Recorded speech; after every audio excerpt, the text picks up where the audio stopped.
In this video, you learn about the Sprite Target SpriteRenderer component inside DoozyUI. Let's get started.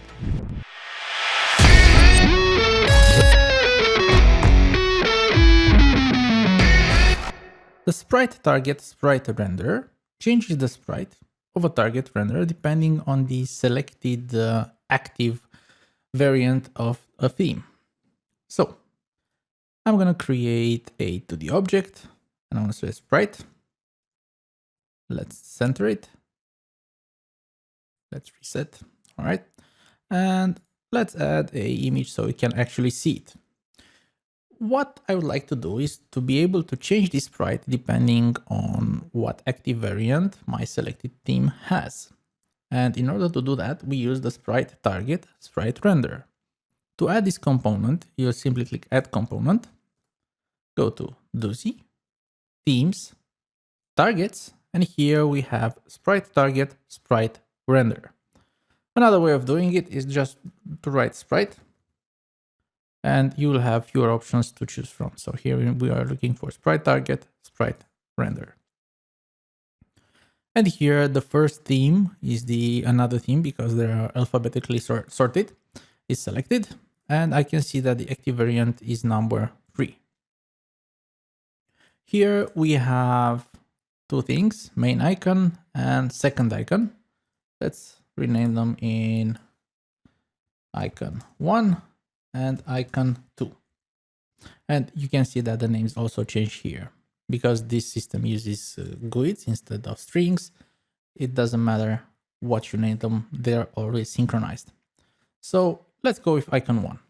And because variant 3 is active, you can see that this is the active sprite for this property. If I go to icon 2 as my target property, these controllers will be the icon that we will be seeing. So just by changing this particular active variant, we can change the sprite. You can see that they are swapped out. And of course, icon 1, there you go. So this is basically how the system works. And this is the way it works in the editor. But you will want to do this at runtime.